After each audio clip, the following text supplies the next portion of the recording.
Shalom amigos, esta es la Parashá 31. Esta se llama Emor. Bienvenidos, bienvenidas. Estamos una vez más con la porción de la semana y como siempre tenemos a nuestro invitado especial, el rabino Juan Pablo Osandón. Rabino, ¿qué tal? Bienvenido. ¿Qué tal, Rudy? ¿Cómo estás? Bienvenido y bienvenidos también a los que nos siguen semana a semana con el comentario de la para allá. Sí, esta semana, rabino, bueno, la semana pasada estuvo muy interesante las dos para shot que vimos, a Hareimot y Kedoshim, ¿verdad? Y aquí continuamos un poco con esto de las consagración y la santidad, ¿verdad? Que en este caso tenemos que ver con el liderazgo de los sacerdotes, ¿no, Rabino? Por ahí va la parashá de esta, Emor. ¿A qué se refiere, Rabino? Sí, volvemos un poco a esta temática que es la principal del libro de Baikra, del libro central de la Torá. Nos habíamos alejado un poquito de eso en las últimas semanas. Eh, o por lo menos en la última semana. En la anterior, el tema de la enfermedad de Tzarati incluía el trabajo del Cohen alrededor de esa enfermedad, pero ahora volvemos un poco más de lleno a esta cuestión que tiene que ver principalmente con el trabajo de aquellos que se ocupaban del funcionamiento del templo, ¿no? Perfecto. Bueno, esta parashá la encontramos en Levítico 21 hasta el 24, ¿verdad? Ya con dos más me parece que terminamos este libro de Vayikra, Rabino. Sí, de hecho, con un Shabbat más, porque aunque son dos parashiot, la semana siguiente vamos a volver a leer juntas Bear y Bejucotai, que son las dos finales del libro de Baikra. Así que nos quedan tres parashiot, 2 semanas para terminar este tercer Sefer.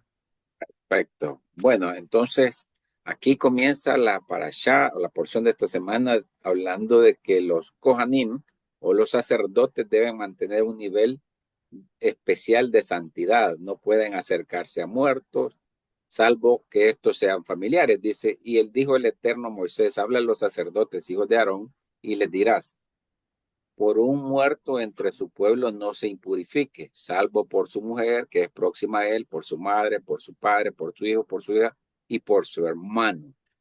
¿Cómo se debe interpretar esto o cómo lo interpretan en el judaísmo, Rabino? Porque aquí en el, digamos, en el mundo cristiano católico, nosotros fácilmente vamos a un velorio, a una vela y no vemos nada de esto como lo que estamos leyendo ahorita, Rabino. ¿Cómo lo interpretan Sí. ustedes?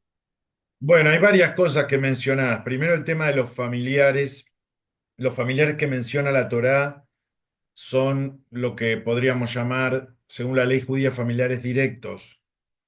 Esto no solo incluye digamos, los casos excepcionales en los cuales un Cohen podría ir al cementerio, podría estar en contacto con un ser querido fallecido, sino que también se extiende a todo el pueblo de Israel en lo que tiene que ver con aquellas familiares por los cuales uno tiene que llevar adelante las prácticas de duelo, ¿sí? Son exactamente los mismos. Por otros familiares, uno puede optar, en algunos casos, por llevar prácticas de duelo, pero en el caso particular de estos, tiene que llevarlas, es la mitzvah, digamos, ¿no? No es opcional.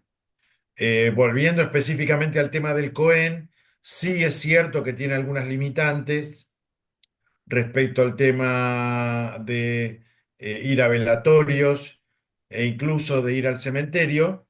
Tiene que mantener una distancia prudencial del muerto, eh, que es de 4 amot, que es la medida bíblica, son aproximadamente unos 2 metros, ¿sí?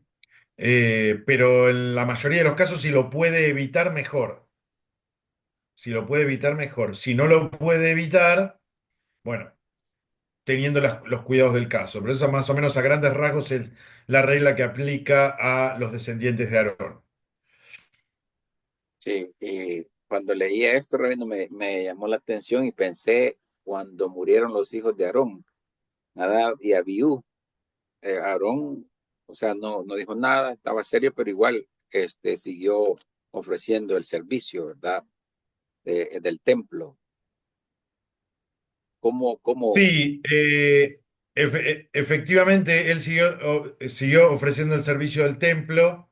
De alguna manera, igual la Torá deja entrever de que Aarón lleva adelante algunas prácticas de duelo, particularmente porque la Torá habla de que Aarón mantuvo el silencio, que suele ser una de las prácticas de duelo, que los deudores estén en silencio, salvo que necesiten expresarse para manifestar alguna cuestión relacionada con su sentir, pero en general el silencio suele ser la práctica más indicada para el duelo.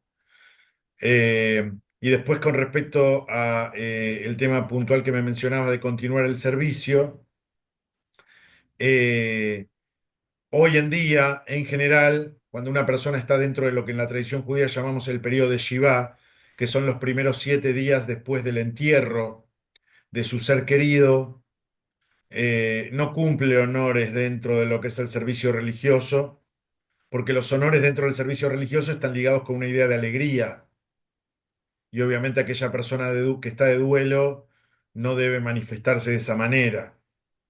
Por lo tanto, se trata de evitar que una persona cualquiera, no solamente Cohen, cualquiera, que esté dentro del periodo de duelo, tenga honores dentro del marco del servicio religioso. Al menos, como dije, los primeros 7 días desde el entierro, algunos le extienden a 30 días. Pero más o menos a grandes rasgos es la regla. Sí, y en el judaísmo es el mismo día que se entierra al muerto, rabino. Acá En el nosotros lo hacemos judaísmo así. se trata de enterrar lo más rápido posible, siempre obviamente respetando las leyes de la nación en la que vivimos. En algunos lugares hay cierta obligatoriedad de llevar adelante un velorio o vela, como le dicen aquí en El Salvador. Al menos en algunos lugares hay exigencia de algunas horas mínimas. Eh, Aquí, la verdad es que no sé aquí exactamente cómo es el tema de las horas mínimas, pero sí sé que obviamente todo el mundo lleva adelante al menos una vela mínima de mediodía. Eh, pero sí, nosotros tratamos de enterrar directamente, lo más rápido posible y también en el caso de que la ley lo permita, directamente sobre la tierra, sin cajón. El cajón se usa para el velatorio y llegado al cementerio o algún tipo de protección se usa para el velatorio y llegado al cementerio, el cuerpo va directamente sobre la tierra envuelto en un mortuario, ¿no? Eh,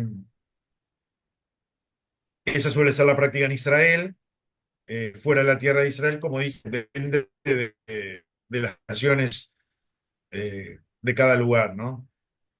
Ok, interesante. Bueno, continuando con el versículo 6 dice, santos han de ser para su Dios y no profanarán el nombre de su Dios, porque ellos son los que presentan las ofrendas del fuego del Eterno, el pan de su Dios, y por esto han de ser santos. Me llama la atención esto que, cómo se refiere. Dice, santos han de ser para su Dios y no profanarán el nombre de su Dios. ¿Por qué lo dice de esa manera y por qué no se refiere directamente, no profanarán el nombre de Hashem?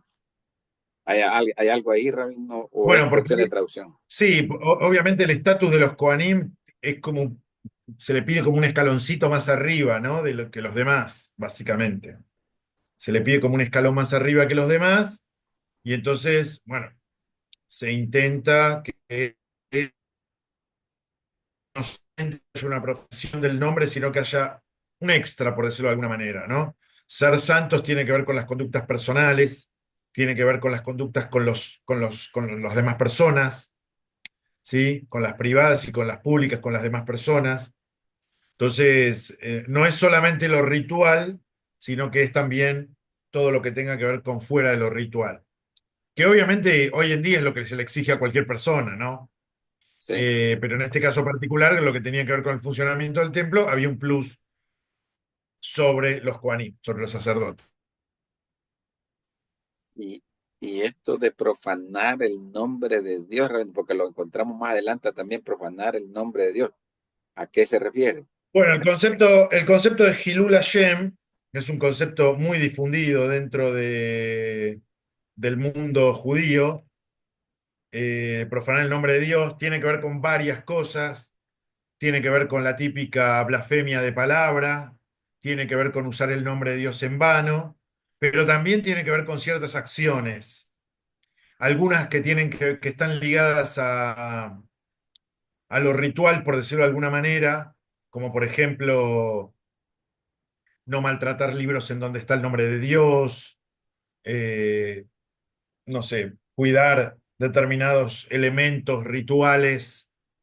En el caso de la tradición judía, por ejemplo, los libros que tienen el nombre de Dios se guardan en un lugar que se llama Genizá y eventualmente se entierran en un cementerio, como en un cementerio judío, en un puesto, como si fuera una persona. Eh, y bueno, y obviamente también aquellos que también hacen mucho hincapié en lo que tiene que ver con la ética, lo que en la tradición judía se llama musar, la ética judía, incluyen esto, lo extienden al comportamiento personal con el prójimo, ¿no? O sea, como que en definitiva cualquier maltrato que vos tengas hacia otra persona viola la mitzvah, viola el texto de la Torá de ama a tu prójimo con ti mismo, por lo tanto es una afrenta al nombre de Dios que puso ese versículo en la Torá, ¿no? Entonces, bueno, Perfecto, hay que ser muy cuidadoso también con las acciones civiles, por decirlo de alguna manera. perfecto. Gracias por la aclaración, porque siempre se tiene esa duda, ¿verdad? Y luego el Cohen Gadol o el sumo sacerdote tiene restricciones más exigentes, Rabino. No puede rasgarse las vestiduras, ni salir del santuario, ni casarse con viuda o divorciada. Dice el 7. No tomarán mujer que sea ramera o profana, ni tampoco han de tomar mujer divorciada de su marido, porque él, el sacerdote, es santo para su Dios. Queda claro que no, está bien, ¿verdad? No tomar una ramera o una profana, pero una divorciada, Rabino, ¿por qué? ¿Por qué no una divorciada? ¿A qué se refiere? Sí, entiendo que hoy en día es muy complejo o sea, en el contexto actual, entender esto. De hecho, varios rabinos han escrito al respecto sobre esta cuestión y algunos han llegado a la conclusión de que hoy en día esta ley no sería aplicada exactamente de esta forma, pero hay que entenderlo en el contexto del templo, ¿sí? Todo lo que digamos, entra al templo o ronda alrededor de la órbita de lo que tiene que ver con el templo, siempre se hace mucho hincapié en que sea lo primero, ¿sí? Los frutos que se toman del árbol se ofrecen como ofrenda, la primero de la cosecha. El animal, el primogénito, se ofrecía. Las cuestiones particulares de cuando una mujer daba a luz a un primogénito. Eh, bueno, varias cuestiones, obviamente, los animales. Y también lo mejor, digamos, en el sentido de que no haya tenido para ponerlo en términos de los animales, un uso. Por ejemplo, no podías usar un animal que había sido usado para arar la tierra, no lo podías ofrecer en sacrificio, ¿no? Si el animal había nacido con un defecto, no lo podías ofrecer en sacrificio, etcétera, etcétera, ¿no? En este caso particular, la Torá usa esa lógica para lo que tiene que ver con el matrimonio, que es algo que ya hablamos en varias oportunidades en este espacio, tiene una santidad muy especial dentro de la tradición judía, y en el caso particular de los Kohanim, bueno, se pedía que su esposa también tenga un estatus de primera esposa, digamos, ¿no? De que tenga como ese nivel. Por eso se hace este caso particular. No es que se esté comparando una viuda con una ramera, simplemente de que el Cohen sea el primero que tuvo matrimonio con esa mujer. ¿Mm? Interesante, Rabino, porque entonces tiene sentido lo siguiente, porque incluso dice que los sacerdotes debían ser sin defecto físico para servir en el templo, ¿verdad? Es decir, los que tienen Están defecto, incluidos ellos mismos también en esta idea, exactamente. exacto, los cojos, los ciegos u otra discapacidad no podían servir por lo que usted acaba de aclarar, ¿verdad? Y lo mismo sucede con las ofrendas, debían ser puras, sin defecto y no profanar las demás cosas. Perfecto, tiene sentido entonces, Raúl. Exacto, todo esto entra dentro de esa misma categoría que es esta idea de que al templo vaya lo primero y lo mejor. Perfecto. Es decir, a Hashem hay que darle lo mejor en tiempo, en servicio, ¿no? Interesante. Exactamente, Cómo viene haciendo exactamente. esta relación de los sacrificios y la santidad y todo esto. Ujú. ¿Y qué podría significar la santidad en nuestra vida hoy en día, Rabino, con todo esto que acabamos de ver? Bueno, la santidad, hemos hablado un poquito de eso la semana pasada en Parashat Kedoshim, ¿no? La Sí, santidad, en el sentido hebreo de la palabra kadosh, es algo que está distinguido, algo que se diferencia de los demás. Y digo, explicado varias veces en este espacio, en el caso particular del comportamiento de una persona, su comportamiento ético, ¿no? Cuando uno ve una persona que tiene un comportamiento que es correcto, que es recto, ¿no? Uno como que se siente bien, se siente confiado acerca de esa persona, le da un lugar especial en su vida, entiende que tiene una distinción por sobre los demás. La idea es que todos en algún momento lleguemos a ser así. eh, bueno, tiene que ver obviamente con ciertas cuestiones rituales, que eso queda para la vida personal, en todo caso la vida comunitaria, y para cuestiones éticas generales, que obviamente son las que uno expresa en su día a día en contacto con los demás, ¿no? perfecto. Bueno, vamos a ver ahorita la siguiente parte, que es la importancia de la pureza ritual. Dice que los sacerdotes no pueden participar en la ofrenda si están ritualmente impuros, por si tuvieron contacto con cadáveres, por enfermedades, etcétera. Dice 22:2, di a Aarón y a sus hijos que se aparten cuando están impuros de las cosas santas de los hijos de Israel, las cuales ellos consagran para mí, y no profanen mi santo nombre. Yo soy el Eterno. Viene otra vez profanar el santo nombre, que ya nos explicó usted, ¿verdad?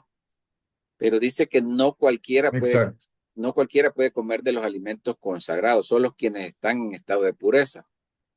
La vez pasada veíamos un poco de esos alimentos consagrados, Rabino, son los que están, los panes de la preposición, a eso se refieren los alimentos sagrados.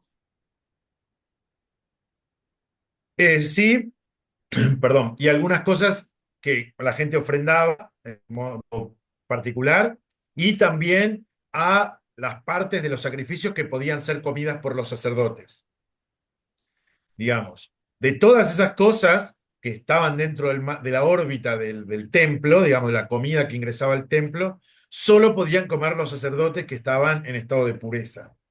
Esto lo hemos explicado también, lo que significa el estado de pureza es simplemente una persona que tuvo una condición temporal que por esa situación que está atravesando no le es permitido realizar determinadas cosas. En el caso de los sacerdotes, acciones rituales, ¿sí? Que, que en general tienen que ver con que la persona está en una situación particular que lo hace enfocarse en esto que le está ocurriendo y no al 100% en lo que tiene que ver con la tarea sagrada. Esto, obviamente, aquí en el templo se ve bastante bien expresado, digamos. Claramente, si un sacerdote, un cohen, está enfermo, su cabeza no va a estar 100% puesta en el ritual. Puede cometer un error. Desde el punto de vista de la Torah, esto es muy grave.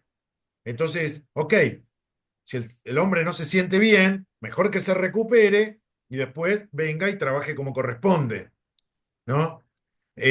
Aparece, bueno, caso de muerto también parecido, el que se le murió un pariente no tiene la cabeza 100% puesta en su trabajo. Se le da una especie de... La impureza en este caso cumple un poco la función de licencia, ¿no? Por duelo. Ni hablar, bueno, aquel que ha tenido directamente un contacto con un muerto, etcétera. Bueno, son situaciones en las cuales la Torah entiende que una persona tiene la cabeza en otro lado y entonces mejor que no se dedique a esta tarea sagrada tan especial porque no va a estar al 100 dedicado a eso, ¿no? Un Sí, poco herido va. y tiene lógica, ¿verdad? No, no está al 100% para atender el servicio, porque está, está tocado, está dolido, está triste, ¿no? Sí, porque así como la Torá te pide que vos des lo mejor en cuanto a lo que tiene que ver con ofrendas y demás que leíamos recién, también vos tenés que dar lo mejor o sea, como trabajador, digamos. Los Kohanim en definitiva eran la fuerza de trabajo del templo y tenían que estar 100%. Por eso había, no me quiero poner muy técnico en esto, pero había rotación por turnos de trabajo, etcétera, etcétera, para que no haya un agote físico y mental que los lleve a no poder hacer bien su tarea. Perfecto. Y luego habla de los animales para el sacrificio, Rabino. Cuando hubiera nacido buey o cordero o cabra, estará 7 días con su madre, mas desde el día octavo en adelante será aceptado por o para sacrificio como ofrenda de fuego al Eterno. Y vaca y Ujú. oveja, y a ella y sus crías, madre y cría, no degollaréis en el mismo día. Aquí tenemos como el tipo de animal que era más específico para ofrendarlo. Y luego habla ahí también, Rabino, de la vaca y la oveja, a ella y su cría, no degollaréis en el mismo día. Explíquenos un poco de eso, Rabino. Sí, bueno, con respecto al tema de los tiempos, siempre en todos los sacrificios, lo mínimo de vida del animal sacrificado tenía que ser 8 días, que es el tiempo del Brit Milá para el caso de los judíos, de la circuncisión. Y dependiendo del tipo de sacrificio, desde los 30 días hasta el año, hasta un año, iba hasta 2 años, dependiendo del tipo de animal y dependiendo del tipo de sacrificio. Eh, Eso por un lado. Por otro lado, con respecto al tema del hijo, de la cría y la madre, no sacrificar el mismo día, la Torá tiene varias menciones a esto en diferentes aspectos. Está incluido también en la máxima de no cocinar la leche en el cabrito perdón, no cocinar el cabrito en la leche de su madre, que es lo que después se convirtió en la ley de Kashrut, que nosotros los judíos tenemos de no mezclar carne con leche en la misma cocción, tener tiempos de espera y demás, ya hemos hablado de esto también, ¿sí? Se lo veía como un acto de crueldad, y porque en la antigüedad había algunas naciones paganas que llevaban adelante este ritual de manera real, digamos, ¿no? Entonces la Torá pone un límite a eso y después lo extiende todavía más en lo que tiene que ver con los sacrificios para que no te creas que las leyes de cuidado humanitario, por decirlo entre comillas, aunque estemos hablando de animales, están por encima del ritual. ¿Sí? Entonces la Torá misma lo trae acá y también hay una ley que seguramente vamos a ver más adelante, de que no podés, eh, si vas a consumir huevos, no podés consumir huevos y llevarte a la madre de los huevos al mismo tiempo para cocinarla. Bueno, son cuestiones que después se han ido traduciendo en cuidado animal, en defensa del medio ambiente y demás cuestiones, ¿no? Perfecto. Me llama la atención una parte del Midrash, Rabino, lo voy a leer porque me gustó bastante. Ujú. Dice, Dios escogió al buey, al carnero y a la cabra como ofrenda para el sacrificio porque son los más perseguidos por otros animales. Y él prefiere a los Es oprimidos. cierto. Si un malvado persigue a un justo, Dios se pone al lado del justo. Si un justo persigue a otro justo, Dios está con el perseguido. Si un malvado persigue a otro malvado, Dios está con el perseguido. Y si un justo persigue a un malvado, Dios toma en este caso también el partido del malvado por estar perseguido. Mire qué interesante, David. Me encanta el Midrash y quiero agregar algo más, porque este Midrash muestra algo que lo muestra desde una perspectiva diferente, algo por lo cual normalmente los judíos hemos sido criticados, eh, porque siempre se asocia los rituales de sacrificio en el templo con crueldad animal. Es verdad, sí. Y este Muy Midrash interesante. lo que demuestra es justamente lo contrario, que desde la perspectiva de la Torá, el animal que era sacrificado en el templo era un honor.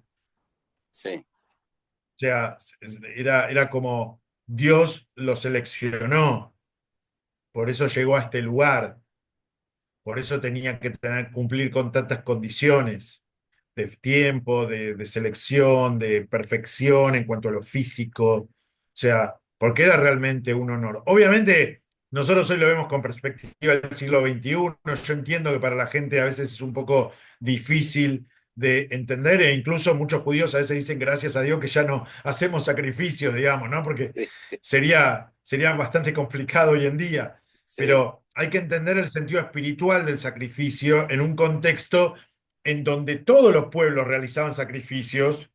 Esto lo explica muy bien Maimónides, no me quiero poner muy técnico, pero en donde todos los pueblos celebraban sacrificios y Dios pone unos límites determinados que no solamente condicionan el sacrificio, sino que además pedagógicamente le transmiten a Dios ciertas cuestiones humanitarias que después se convierten en la práctica, en la cotidianeidad. Eh, pero bueno, vamos a ponerle un punto acá, porque si no es un tema súper extenso. sí, sí, sí. Quizás solo hacer la aclaración, porque creo que una vez lo usted lo mencionó, no es que estén esperando tener el templo para volver a hacer este tipo de sacrificio, ¿verdad? Con los Bueno, animales y todo. el tema de la profecía del tercer templo es muy compleja. Como nosotros los judíos no somos dogmáticos en cuanto a estas cuestiones, hay varias ideas diferentes respecto a esto. En general, todos o casi todos coinciden en que efectivamente en algún momento va a haber tercer templo, ya se verá cómo. Eh, pero hay diferentes interpretaciones respecto al funcionamiento del templo, ¿no? Pero bueno, tema muy largo para otro momento, quizás. Para cuando se dé. Sí, O para cuando se dé, sí, sí. exactamente. Bueno, el capítulo 23 se refiere a las festividades, Rabino. Tenemos 7 fiestas, me parece, ¿verdad? Tenemos, no sé si se la menciona y luego vemos una por una, Rabino. Tenemos el Shabbat, tenemos la Pesach, los panes sin levadura. Dice, Exacto. 6 días estará permitido trabajar, más el séptimo día será sábado solemne, santa convocatoria, Rabino. Y luego la pesa en el mes primero, a los 14 días del mes, a la caída de la tarde, la Pascua consagrada al Eterno. Y los panes sin levadura. Bien, Y el día 15 de este mes es la fiesta de los ácimos en honor al Eterno. 7 días comeréis panes ácimos. Y es bien. lo que estamos viendo en la pesa, ¿verdad? Después de la pesa vienen los panes sin Sí, sí, levadura. eso es básicamente una repetición de la festividad de Pesach desde un punto de vista más técnico, digamos, sin toda la historia del Éxodo que ya leímos oportunamente. Sí, interesante porque aquí están descritas las fiestas que el Señor o Hashem le pide al pueblo que esto quiero que celebremos o que celebremos juntos, ¿verdad? Luego viene la Sí, cuarta. mira, aparece también, sí, perdón, no, aparece también algo que me parece que es importante, porque justamente el momento en el que estamos empezando ahora, en este momento, en el versículo 10 aparece el tema de la separación de la cuenta del Homer. El Homer era una medida de peso, se separaba durante toda la cosecha esta pequeña cantidad y luego se llevaba de ofrenda al templo. Luego se reconvirtió esto en una cuenta que se hace de todos los días y semanas, desde el segundo día de Pesaj hasta la siguiente festividad que es Shavuot, la fiesta de la entrega de la Torá. Hoy, en este momento, estamos atravesando ese periodo. Justamente venimos contando los días. eh, bueno, no quiero decir qué día estamos contando, porque si alguien ve esto grabado, después no va a saber Sí, efectivamente dónde estamos, pero estamos atravesando esta cuenta tan especial. Y bueno, obviamente aquí es una de las fuentes en donde aparece esto, ¿no? Eh, Así que bueno, ahí lo tenemos también. Y después aparece también, bueno, otros sacrificios que también van en sintonía, que ya los hemos visto, pero bueno, si querés, vamos repitiendo como vos dispongas. sí. Bueno, ahí para la fiesta de la Shavuot o de la cosecha se contaba, la cuenta del Homer son 49 días, o 7 semanas, ¿verdad, Rabino? Para esa celebración. Bueno, Exactamente, y el día 50 es efectivamente Shavuot. Shavuot. Y luego tenemos Rosh Hashanah, que es el juicio divino, y luego el Yom Kippur, y para terminar con Sukkot, o la fiesta de las cabañas o los tabernáculos, ¿verdad? Son las 7 fiestas, rabinos, que en el judaísmo se Esas celebran son sí o las sí. fiestas de lo que pongan las de la, digamos, ¿no? Esas son. Está Rosh Hashanah, está Yom Kippur, está Shabbat, eh, está la cuenta del Homer y está eh, La lo que Sukkot. llamamos Shalosh Regalim, las tres fiestas de peregrinación, Pesach, Shavuot y Sukkot. Perfecto. Luego, el capítulo 24, Rabino, habla un poco del respeto, la responsabilidad del habla y respeto por lo sagrado. Se cuenta de un hombre que blasfema el nombre de Dios públicamente, Rabino, y el castigo es la muerte, es decir, lo apedrean. Era el hijo de una mujer israelita y de un padre egipcio. ¿Cómo fue este suceso, Rabino? ¿Cómo se entiende? Bueno, tenemos que entender que en el contexto de la Torá existe la condena capital, digamos, la sentencia a muerte, con distintos métodos que son propios de la época de la Torá. El apedramiento es uno, aparecen otros por latigazos, ahogados y demás. El paso del tiempo fue borrando la pena máxima dentro de las leyes del judaísmo. Ya en la época del Talmud, los rabinos eran muy reacios a la aplicación de pena capital. Le ponen muchas restricciones legales para que alguien, perdón, muchas condiciones legales para que alguien sea condenado a muerte, lo que hacía prácticamente imposible esa condena efectiva. Entonces, bueno, son contextos que obviamente, sin modificar el espíritu de la ley, que es la condena a profanar el nombre de Dios, han ido cambiando, ¿no? Y está bueno que así sea, porque de hecho así funciona la ley judía, digamos, ¿no? O sea, sostiene el espíritu, pero obviamente trata de estar acorde a su tiempo.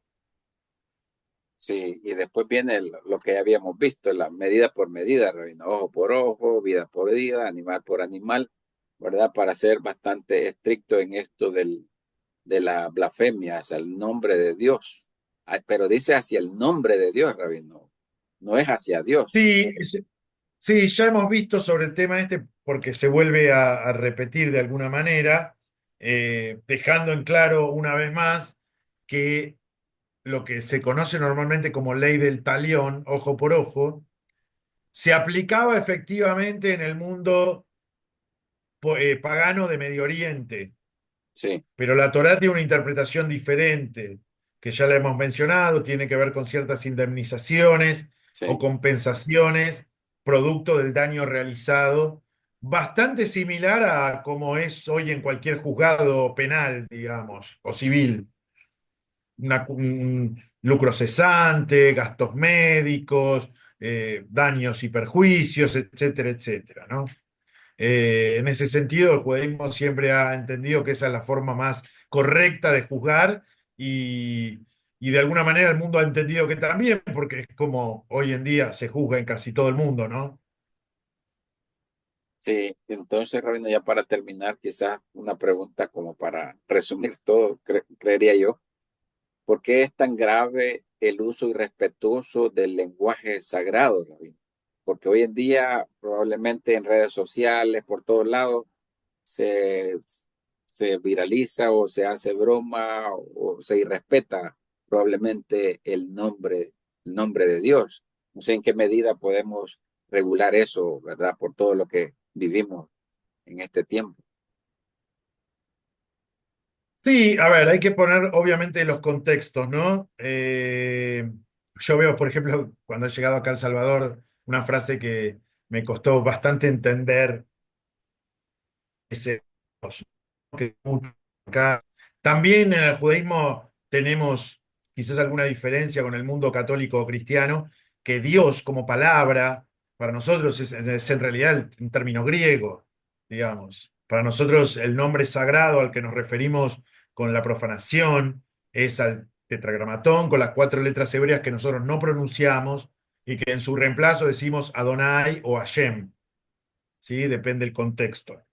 Eh, entonces, eso también quizás hay alguna diferencia respecto a la práctica de esta cuestión, pero pero digamos, para hacer un resumen de esta para allá, yo creo que más que lo que sale de nuestra boca hablando de Dios, la Torá nos habla más de lo que sale de nuestra boca hacia el prójimo y de nuestras acciones hacia el prójimo, ¿no?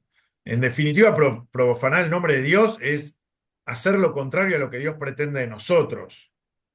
Nosotros tenemos acá en la Torá una guía de lo que entendemos que Dios pretende de nosotros.